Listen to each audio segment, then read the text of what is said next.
ওকে, তাহলে আপিল আদালত যে কাজটা করতে পারবে না, আপিল আদালতে একটা লিমিটেশন দিয়ে দেওয়া হয়েছে। লিমিটেশন হচ্ছে যে provided further that the appellate court shall not inflict greater punishment মানে অপেক্ষাকৃত বেশি শাস্তি দিতে পারবে না।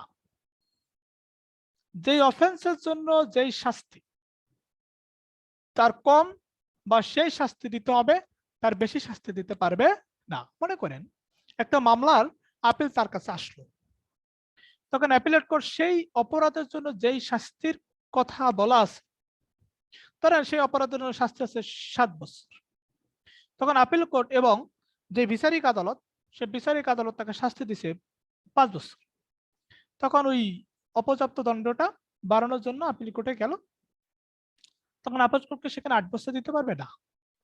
আপিল কোর্ট একটা করতে পারবে, প্রয়োজনে খালাসও দিতে পারবে, অব্যাহতি দিতে পারবে, তো শাস্তি দেওয়ার ক্ষেত্রে সে সেই অপরাধের জন্য যে শাস্তি আছে সেই শাস্তির বেশি শাস্তি দিতে পারবে না, নির্ধারিত শাস্তির বেশি দিতে পারবে না। নির্ধারিত শাস্তির বেশি দিতে পারবে না। এটা বলছে 423-এর একবার লাস্টে বলছে, এই জায়গাটা খুব গুরুত্বপূর্ণ। তার মানে আদালত, আপিল আদালত নির্ধারিত শাস্তির বেশি শাস্তি দিতে পারবে না। এটা কত ধারাতে বলছে? 423 ধারাতে। এবার আমরা আসি judgements of subordinate appellate rules, দরকার নাই। এবার আসি 426-এ 426 কিন্তু আমাদের ভাইবার জন্য ভালো ইম্পর্টেন্ট, প্রিলির জন্য আছে, ভাইবার জন্য খুব ইম্পর্টেন্ট। 426 এখানে বলছে যে suspension of sentence, suspension of sentence মানে হচ্ছে একটা শাস্তিকে স্থগিত করে রাখা, pending appeal. Suspension of sentence pending appeal, ধরেন একটা আপিল পেন্ডিং অবস্থায় আছে, পেন্ডিং দ্যাট মিন্স হচ্ছে কন্টিনিউয়াস প্রসেস, চলমান অবস্থায় আছে, একটা আপিল চলতেছে। সেই ক্ষেত্রে ওই অপরাধের যে শাস্তিটা আছে, সে শাস্তিটা কি হবে? পেন্ডিং থাকবে, স্থগিত থাকবে। Release of appellant on bail, release on appellant on bail, এবং যদি কোনো অপরাধী তখন ধরেন একটা শাস্তি হয়েছে, আপিল চলতেছে, কেন আপিল চলতেছে এবং সে আপিল চলতেছে, এই অবস্থায় যদি অভিযুক্ত যদি বেল চায়, যদি জামিন চায়, তাহলে জামিনে মুক্তি দিতে পারে। সাপোজ পরে করেন যে আমাকে শাস্তি দিল, শাস্তির এগেনস্টে আপিল চলতেছে, একই সাথে বেল চাওয়া হলো, তাহলে তাকে বেল দিতে পারে, তাকে বেল দিতে পারে। এখানে একটা বিষয় আছে, যেমন এখানে 2A আছে এবং 2B আছে। 2A তে গিয়ে বলছে, 2 এর কতে গিয়ে বলছে 426-এ যে when any person is sentenced to imprisonment for a term not exceeding 1 year, যখন হচ্ছে 1 বছরের বেশি কারাদণ্ডে সেন্টেন্সড হয় নাই, দণ্ডিত হয় নাই, এবং সেখানে দেখা গেল an appeal lies from the sentence, এবং সেই অ্যাপিলের এবং সেই সেন্টেন্সের বিরুদ্ধে আপিল করা যায়, তখন if the convicted person satisfies the court that he intends to present an appeal, order that he may be released on bail for it। আচ্ছা, এখানে যেটা বলছে বিষয়টা এরকম যে যিনি হচ্ছেন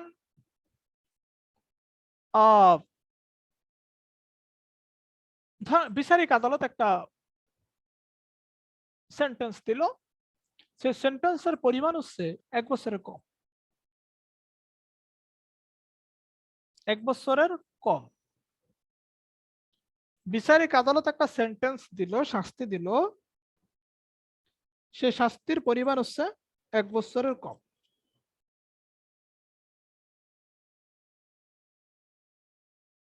মানে আপনি অ্যাপিল করেন নাই, তারপরও আপনি জামিনে মুক্তি পাচ্ছেন। 1 বছরের কম পানিশমেন্ট দিছে কোন বিচারিক আদালত, এবং যেই পানিশমেন্টটা দিছে সেটার এগেনস্টে অ্যাপিল করা যায়,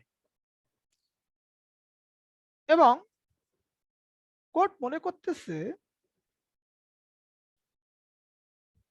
যে এই লোকটা আদালতে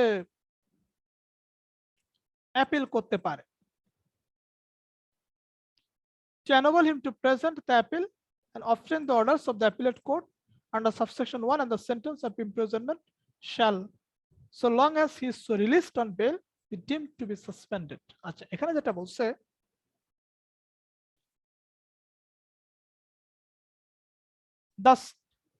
the sentencing court, মানে সেই কোর্ট হচ্ছে সেন্টেন্স দিছে, শাস্তি দিছে, সেই কোর্ট মনে করতেছে সেই কোর্ট যদি চায় যে তাকে বেল দিবে,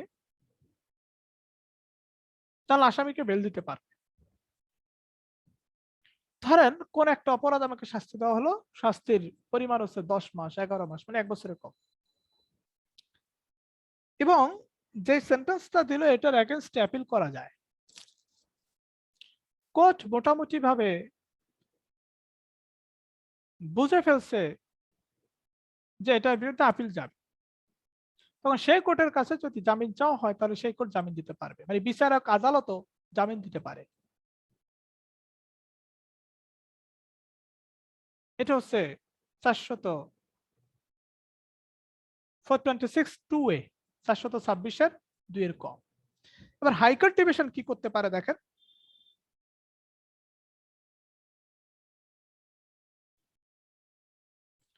আপনার high court division is satisfied, high court division যদি সন্তুষ্ট হয় কোন ব্যাপারে, that a convicted person has been granted special leave to appeal। Sir leave to appeal হয়ে কোথায় যায়?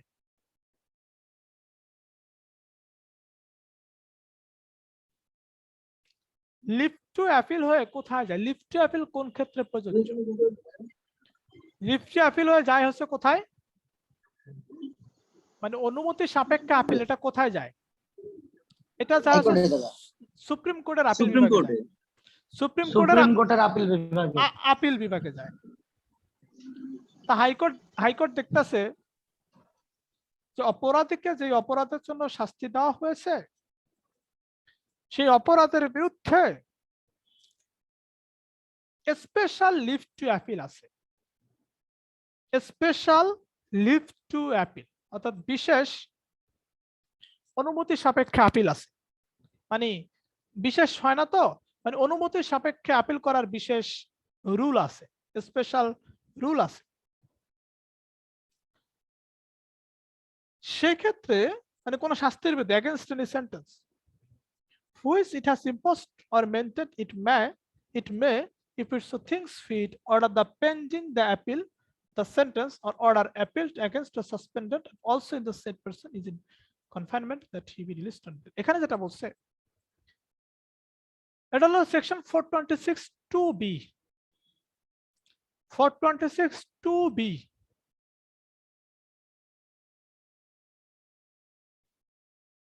পরীক্ষা আসবে, আপিলে জামিন হতে পারে, এটা কত ধারায় আছে? এটা 426 ধারায় আছে। পরীক্ষা আসতে পারে, বিচারিক আদালত জামিন দিতে পারে, এটা কত ধারায় আছে? 426 ধারা আছে। কন্ডিশন কি? 1 বছরের বেশি কারাদণ্ড না হলে। এবার আমরা দেখব high court ডিভিশনও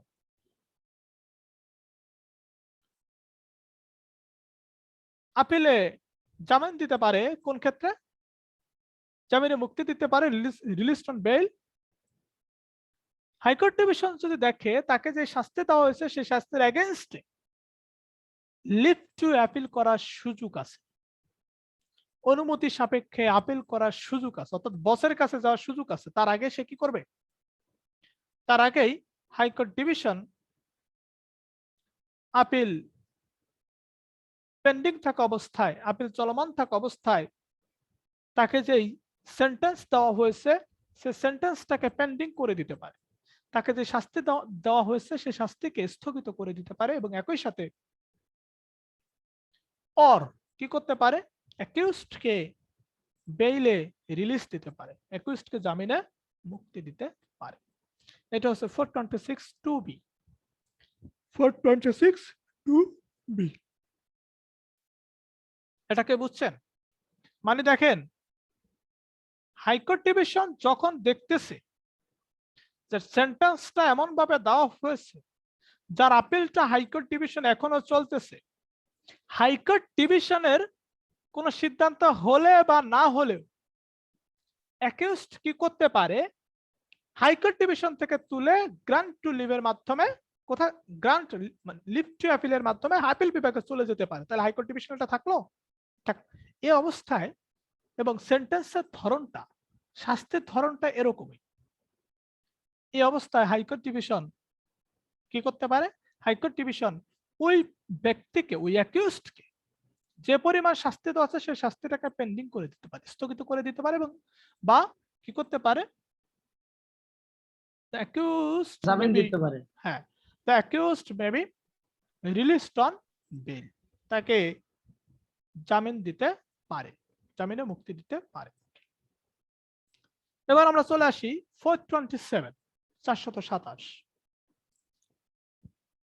arrest of accused in appeal from acquittal। arrest of accused মানে হচ্ছে আসামিকে গ্রেফতার করা,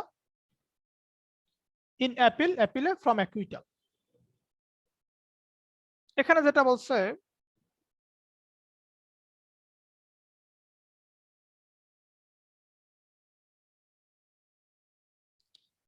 আমরা, আচ্ছা একটা জিনিস খেয়াল করেন তো, 417 ধারাতে আর আছে 417A। 417 ক ধারাতে আমরা কি করি? আমরা হাইকোর্ট ডিভিশনে or any other appellate court, CR মামলার ক্ষেত্রে অপর্যাপ্ত দণ্ডের বিরুদ্ধে আপিল আদালতে, আর বাকি সকল জায়গা তো ঠিক আছে। তো আমরা অপর্যাপ্ত দণ্ডের বিরুদ্ধে আপিল করি, খালাসের বিরুদ্ধে আপিল করি, ওকে করি, তার মানে আপিলটা আছে, আপিলটা চলমান আছে, সেটা খালাসের বিরুদ্ধে হোক আর অপর্যাপ্ত দণ্ডের বিরুদ্ধে হোক, যদি আমরা আপিল করি আপিলটা কি থাকে? চলমান থাকে। চলমান থাকা অবস্থায় অ্যাপিলেট কোর্ট কি করতে পারে? Appellate court may issue a warrant directing that the accused be arrested and brought before it, or in a subordinate court, the court before which is brought may commit him to prison pending the disposal of the appeal or admit him to bail। তাহলে অপর্যাপ্ত দণ্ডের বিরুদ্ধে appeal কোথায় আছে? Appellate কোর্টে আছে। মানে ধরেন হাইকোর্টে আছে, আচ্ছা হাইকোর্টে আছে, যদি রাষ্ট্রপক্ষ হাইকোর্ট, যাই হোক, অপর্যাপ্ত দণ্ড হোক আর খালাস, এটার বিরুদ্ধে আপিল চলে, চলে না? চলে। তখন অ্যাপিলেট কোর্ট কি করতে পারে? অ্যাপিলেট কোর্ট অ্যাকিউজডকে বলতে পারে, অ্যাকিউজডকে গ্রেফতার করার ওয়ারেন্ট ইস্যু করতে পারে, গ্রেফতার করার ওয়ারেন্ট ইস্যু করতে পারে। আরো কি করতে পারে? যখন হচ্ছে ব্রট before it, ব্রট before the court, তাকে ধরে যখন কোর্টের কাছে আনা হয়, আদালতের নিকট আনা হয়, তখন আদালত কি করতে পারে? তখন আদালত কমিট হিম টু প্রিজন, তাকে জেলে পাঠাইতে পারে, কারাগারে পাঠাইতে পারে, pending the disposal of the appeal, যতদিন পর্যন্ত না অ্যাপিল নিষ্পত্তি না হবে ততদিন পর্যন্ত জেলে প্রেরণ করে জেলে আটকিয়ে রাখতে পারে, or admit him to bail, অথবা তাকে জামিন দিতে পারে। বিষয়টা কি দাঁড়ালো? আপিলের বিরুদ্ধে, সরি, অ্যাকুইটাল খালাসের বিরুদ্ধে আর হচ্ছে অপর্যাপ্ত দণ্ডের বিরুদ্ধে যখন আপিলটা হয়, তখন অ্যাপিলেট কোর্ট কি করতে পারে? অ্যাপিলেট কোর্ট ওয়ারেন্ট ইস্যু করে সেই অ্যাকিউজডকে ধরতে পারে, অ্যাকিউজডকে গ্রেফতার করতে পারে। গ্রেফতার করে যখন আদালতের নিকট আনা হয়, তখন আদালত দুটো ডিসিশন নিতে পারে। একটা হচ্ছে তাকে জামিন দিতে পারে, অথবা তাকে প্রিজনে পাঠাইতে পারে। কতদিন পর্যন্ত? যতদিন না পর্যন্ত অ্যাপিলে কোনো সিদ্ধান্ত না হয় ততদিন পর্যন্ত। ওকে, এটা 427। এবার আছে 428, 428। Appellate court may take further evidence or direct it to be taken. Appellate court আর কি করতে পারে?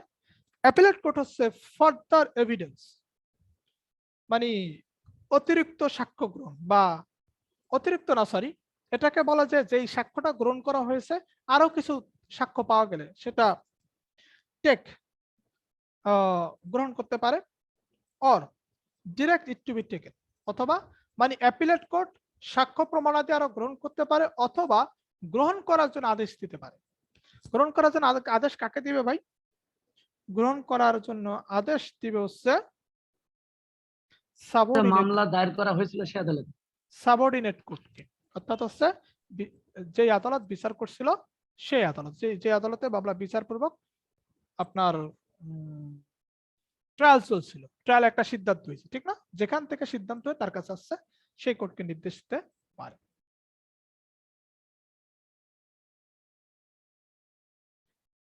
এবার তাহলে আমাদের 428 শেষ। এবার হচ্ছে আমরা চলে যাব হচ্ছে 431, 433। এটা কিন্তু ভাইবা বোর্ডের একটা কমন প্রশ্ন থাকে, এটা ভাইবা বোর্ডের কমন একটা প্রশ্ন থাকে, প্রিলিত আসে, বিশেষ করে অ্যাবেটমেন্ট এবং অ্যাবেটমেন্ট দুইটার বানান জিজ্ঞেস করে, কোনটা কোন আইনে আছে এটাও জিজ্ঞেস করে। একটা হচ্ছে পেনাল কোড আছে 107 অ্যাবেটমেন্ট, আর সিআরপিসি হচ্ছে অ্যাবেটমেন্ট। এই অ্যাবেটমেন্ট মানে কি? অ্যাবেটমেন্ট অফ অ্যাপিলস মানে হচ্ছে আপিল বাতিল করা। অ্যাবেটমেন্ট অফ অ্যাপিল, আপিল বাতিল করা। Every appeal under section 417 or 417A shall finally abate on the death of the accused, and every other appeal under this chapter except an appeal from a sentence of fine shall finally abate on the death of the appellant. একটা জিনিস চিন্তা করেন তো, দুইটা প্রেক্ষাপট বলছি। একটা হচ্ছে 417 এবং 417 কোতে, ইন কেস অফ 417 আর ইন কেস অফ 417A। একটা হচ্ছে 417 আর একটা হচ্ছে 417 কে মারা গেল, দিস ইজ দ্য ফ্যাক্টর। মানে আপিলটা কখন বাতিল হবে? an appeal, when an appeal may be abated, কখন একটা আপিল বাতিল হয়ে যেতে পারে, কখন?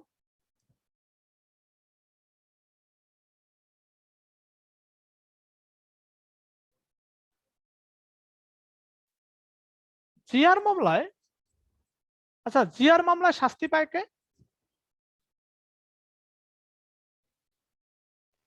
আসামি। আসামি। সিআর মামলায় শাস্তি পায় কে?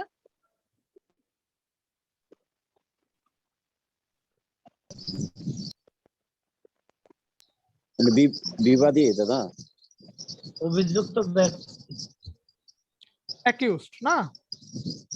এখন প্রশ্ন হচ্ছে যে জি জি,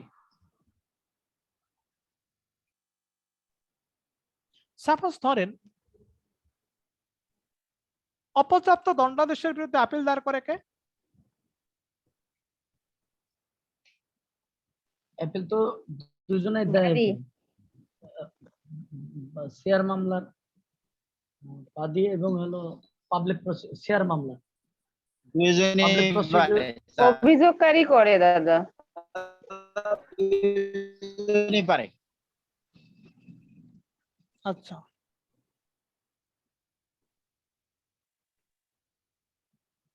অভিযোগকারী সেখানে পাবলিক যখন হচ্ছে একটা জিনিস বুঝেন, যখন হচ্ছে কমপ্লেনেন্ট,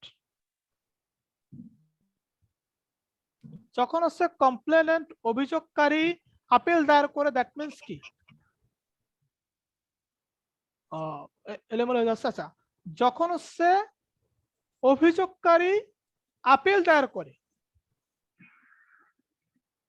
দেখা গেল অভিযোগকারী মারা গেছে,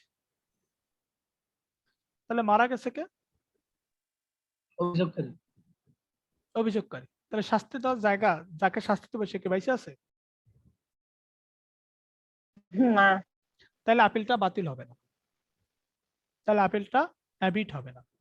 এখানে দেখতে হবে শুধুমাত্র অ্যাকিউজড মারা গেলেই আপিলটা বাতিল হয়ে যাবে, শুধুমাত্র অ্যাকিউজড মারা গেলেই আপিলটা বাতিল হয়ে যাবে। বাতিল। আপনার দেখা গেল আপনার ধরেন 417 কথা যদি চিন্তা করি, 417-তে কি আছে? খালাসের বিরুদ্ধে আপিল হয়। আচ্ছা, আপিল করে কে? সংক্ষুব্ধ ব্যক্তি। না, আপিল করে কে? রাষ্ট্রপক্ষ। জিআর মামলায় আপিল করে কে?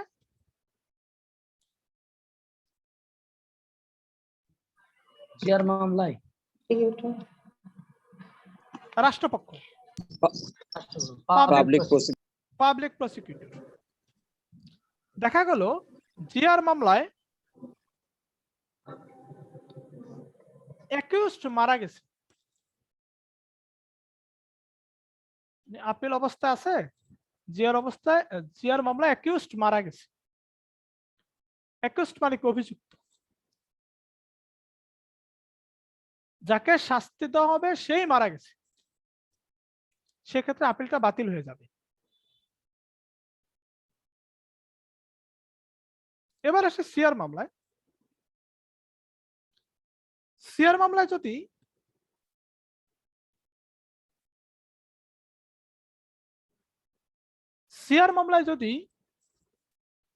অ্যাপিলেন্ট, আপিলকারী মারা যায়,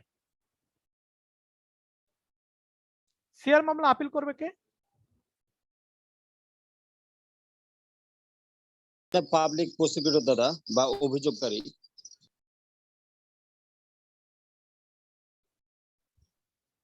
অভিযোগকারী। সিআর মামলায় আপিল দায়ের করবে কে? যে যার শাস্তি হবে সে আপিল করবে। হ্যাঁ, জি। যার শাস্তি হবে সে যার শাস্তি হবে সে। ঠিক না? যার শাস্তি হবে সে হচ্ছে আপিল করবে, রাইট? জি জি। তো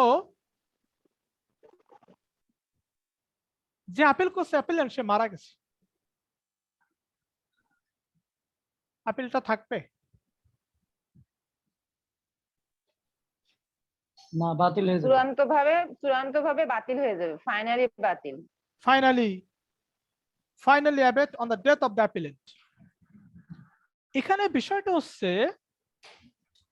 কে ডেথ হয়ে যাচ্ছে, এখানে বিষয়টা হচ্ছে কে মারা যাচ্ছে।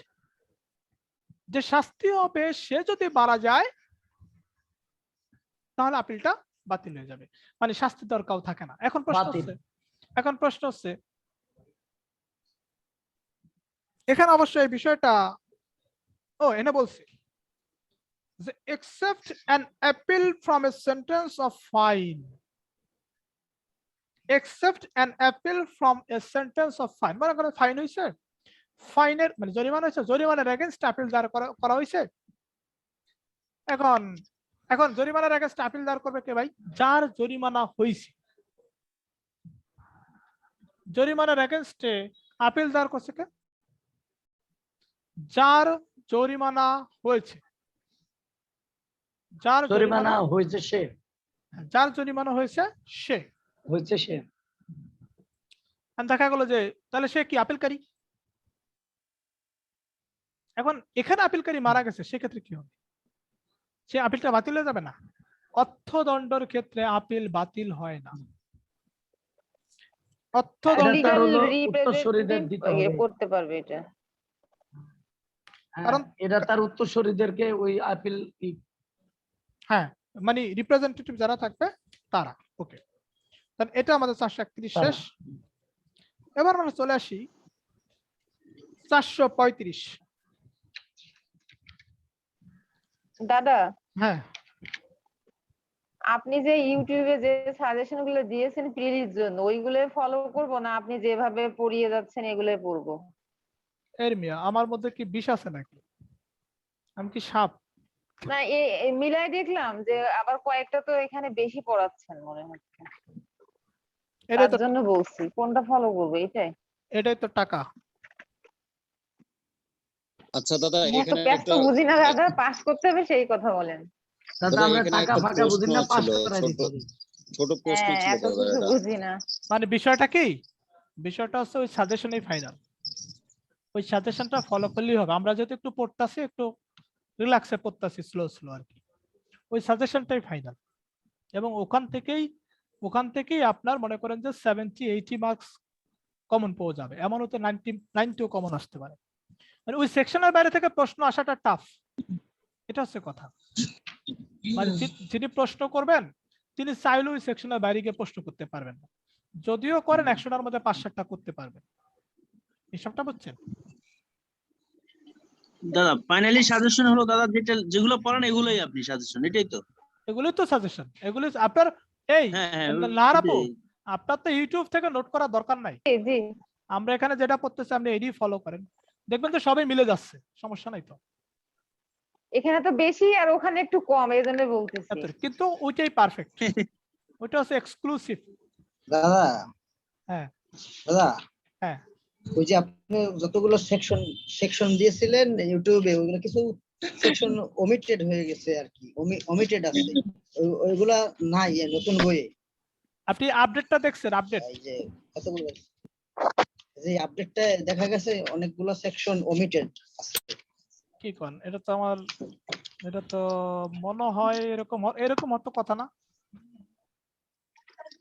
অনেকগুলো আছে যে দাদা, ওই যে মেসেঞ্জারে দিছেন ওইটা না হ্যাঁ হ্যাঁ হ্যাঁ হ্যাঁ সাজেশনটা? হ্যাঁ। হ্যাঁ, আমি এটাই ফলো করতেছি। ওটা তো ওমিটেড হওয়ার কথা না তো, ওটা তো আমি মোটামুটি এক কষ্ট করে বানাইছি। হ্যাঁ দাদা 30 মিনিট সময় খরচ করে নিচ্ছি, লাল কলম দিয়ে ভুল করে দাগিয়ে দাগিয়ে পড়তেছি দাদা, পুষ্পান্ন পাইতে হবো। জীবনে দাদা আর কোনো অপশন বাকি নাই দাদা, পুষ্পান্ন পাইতেই হবো। পুষ্পান্ন পাইতে হবে, পুষ্পান্ন। জি দাদা, নয়তো করতে যাবো দাদা। এত কম চাচ্ছেন কেন? বলেন যে 70, না, 55 চাইবেন কেন? 85 আমি 85 দাদা দেব। খারাপ করতে পারি একজন। না, আকাশ দাদা 50 লাগবে পালে হচ্ছে না। 55 লাগবে, 55। বলে দাদা এক এক দেশে আঞ্চলিক টান, 55 শুদ্ধ ভাষা তো। পুষ্পান্ন আমাদের ময়মনসিংহ এর পুষ্পান্ন। 55 পারি লাগবে, না, হ্যাঁ। 55 পুষ্পান্ন আরে কি দাদা, বলছেন? মনে করছি অন্য কিছু। দাদা সিটাঙ্গিয়া 55 কত জিজ্ঞান না দাদা, এটা আরো মজার। আচ্ছা, আগে দাদা দাদা এখানে একটা ছোট প্রশ্ন ছিল। হ্যাঁ 431 যে আপনি যেটা ইয়া করলেন, এখানে কি শুধু অর্থের মোকদ্দমায় শুধু আপিলকারী মারা গেলেও মানে আপিলটি বাতিল হয় না, হ্যাঁ না বাতিল হয় অন্য না। অন্য কোনো আপিলের ক্ষেত্রেও? শুধু কি অর্থের মামলায়? না না না, শুধু অর্থের মামলা না।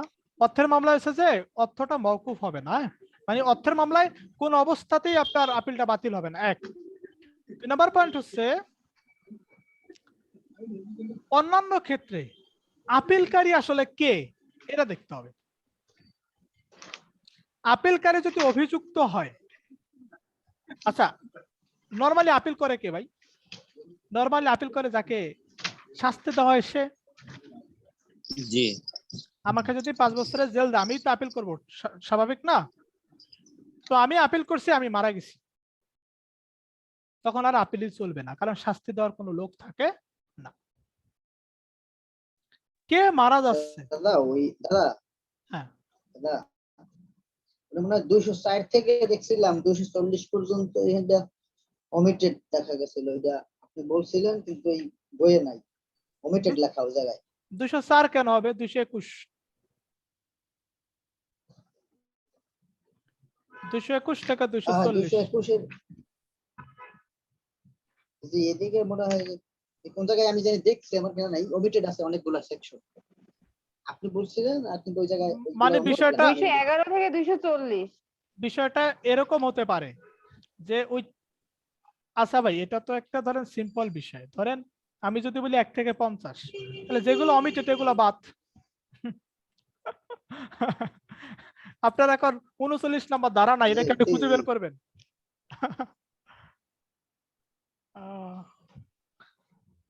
যেগুলো ওমিটেড আছে ওগুলো তো আর পড়ার দরকার নেই, ওগুলো তো বাদই, ওগুলো তো বাদই।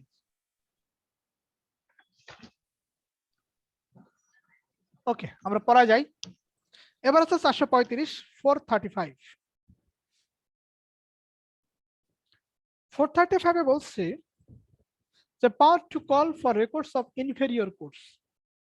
ইনফেরিয়র কোর্টস মানে হচ্ছে যেগুলা নিম্ন আদালত আছে তাদের যে রেকর্ড আছে, তাদের যেই রেকর্ড বলতে মানে ফাইল মানে নথি আছে, সেগুলো to call, power to call মানে হচ্ছে এটাকে কি বলে, আদালতের ভাষায় বলে যে তলব করার একটা ক্ষমতা, পাওয়ার। এটা বলছে 435। এবং কারা করতে পারবে? এটা করবে হচ্ছে হাইকোর্ট ডিভিশন আছে সেশন জাজ, এটাই মূলত রিভিশন। মানে হচ্ছে হাইকোর্ট ডিভিশন আর হচ্ছে সেশন জাজ ইনফেরিয়র কোর্টের, লোয়ার কোর্টের নথি তলব করতে পারে কত ধারা অনুসারে? 435 ধারা অনুসারে।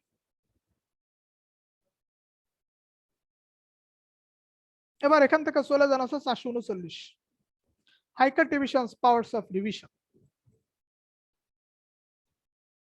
হাইকোর্ট ডিভিশন রিভিশনাল পাওয়ার এক্সারসাইজ করতে পারে কত ধারা? 439।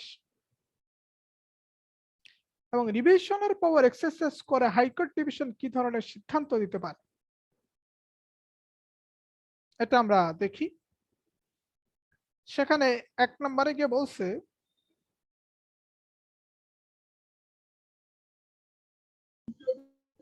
যে আমরা দেখি না যে আপিল আদালত হিসেবে হাইকোর্ট ডিভিশন কি কি সিদ্ধান্ত নেয়, মানে ওই সকল সিদ্ধান্তই নিতে পারবে, এটা নিয়ে কোনো সমস্যা নাই। বাট এখানে হাইকোর্ট ডিভিশন লিমিটেশন দিয়ে দিছে। লিমিটেশনটা হচ্ছে যদি কোনো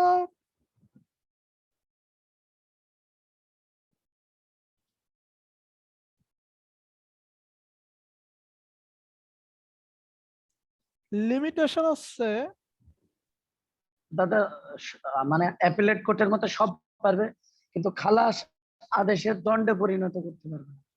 হ্যাঁ, মানে যদি আসামিকে যদি অ্যাকুইটাল দিয়ে থাকে সেটাকে রিভার্স করতে পারবে না, তাহলে সেটা সেটাকে দণ্ডে পরিণত করতে পারবে না। সেটাকে ধরেন একটা আসামিকে অলরেডি খালাস দিছে, তার বিরুদ্ধে আপিল গেছে কোথায়? তার বিরুদ্ধে আপিল করছে হাইকোর্ট ডিভিশনে। এখন হচ্ছে হাইকোর্ট ডিভিশনে সেখানে তাকে সেন্টেন্স দিতে পারবে না, অন্য কোনো সিদ্ধান্ত নিতে পারবে, বাট তাকে কোনো সেন্টেন্স দিতে পারবে না, মানে খালাসটা বাতিল করতে পারবে, কিন্তু তাকে সেন্টেন্স দিতে পারবে না। এক, তারপর এখানে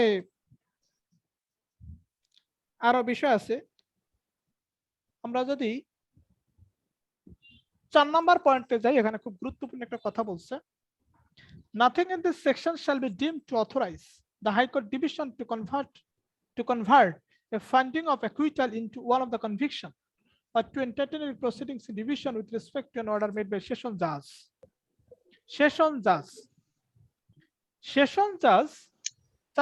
কত ধারা দাদা? আমি একটু এলোমেলো দিছি দাদা, কত চলে? 439 ধারা আমরা আছি হাইকোর্ট ডিভিশনাল রিভিশনাল পাওয়ার।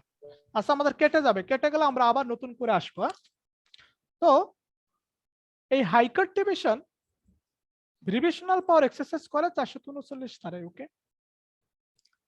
সেশন জাজ রিভিশনাল পাওয়ার এক্সারসাইজ করে 439 এর ক ধারায় 439A। হাইকোর্ট ডিভিশন তার মতো করে রিভিশনাল ডিসিশন সকল কিছু দিতে পারবে, বাট আমাদের সিআরপিসি তে সেকেন্ড রিভিশনের কোনো সুযোগ নাই। 439 কতে স্পষ্ট করে বলছে সেশন জাজ তার রিভিশনাল পর এক্সারসাইজ করে যদি কোনো রিভিশনাল ডিসিশন দেয়, সে revisional decision is final, shall be final, চূড়ান্ত হবে। অর্থাৎ দায়রা জজের রিভিশনের সিদ্ধান্ত চূড়ান্ত সিদ্ধান্ত হবে। দায়রা জজের রিভিশনের সিদ্ধান্ত চূড়ান্ত সিদ্ধান্ত হবে। ওকে,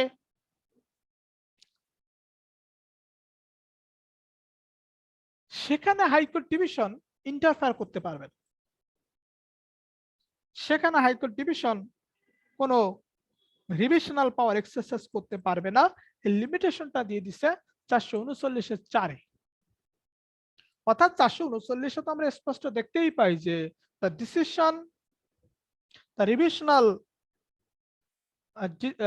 মানে রিভিশনাল যে ডিসিশন দেয়, যেখানে বলে দিছে the decision of the session judge therein in relation to such person shall be final, এটা 439 এর কয়ের 2তে বলে দিছে। 439 এর কয়ের 2তে বলে দিছে যে দায়রা জজের সিদ্ধান্ত রিভিশনের সিদ্ধান্তই চূড়ান্ত সিদ্ধান্ত বলে গণ্য হবে। এই যে দায়রা জজের রিভিশনাল ডিসিশন দিতেছে, হাইকোর্ট ডিভিশন তার রিভিশনাল পর এক্সারসাইজ করে এক্সারসাইজ এই দায়রা জজের রিভিশনের বিরুদ্ধে করতে পারবে না। অর্থাৎ দায়রা জজের জায়গায় হাইকোর্ট ডিভিশনের জায়গায় থাকবে রিভিশনের ক্ষেত্রে। যেহেতু এখানে সেকেন্ড ডিভিশনের সুযোগ নাই, যেহেতু দায়রা জজ হচ্ছে হাইকোর্ট ডিভিশনের অধীনে, সেখানে হাইকোর্ট ডিভিশন দায়রা জজের রিভিশনের সিদ্ধান্তে হস্তক্ষেপ করতে পারবে না। এটা বলছে 439-4। আর 439 কয়ের 2তে বলছে দায়রা জজের, এখন ভাই বাবাটা আপনাকে জিজ্ঞেস করলো বা প্রিলিতে জিজ্ঞেস করলো যে দায়রা জজের সিদ্ধান্তের বিরুদ্ধে কোথায় রিভিশন করতে হবে। হাইকোর্ট ডিভিশন সিদ্ধান্ত চূড়ান্ত, দায়রা জজের নিকট আপিল বিভাগ। উত্তর হচ্ছে দায়রা জজের সিদ্ধান্তই চূড়ান্ত। ওকে, এবার আমরা চলে যাব এই রিভিশনটা কত সময়ের মধ্যে। সিআরপিসির একটা সুবিধা আছে কি জানেন, মানে এত সেকশন অমিট হয়েছে, এজন্য আমাদের পড়ার জায়গাটা, সিআরপিসি তো পড়া অনেক কম,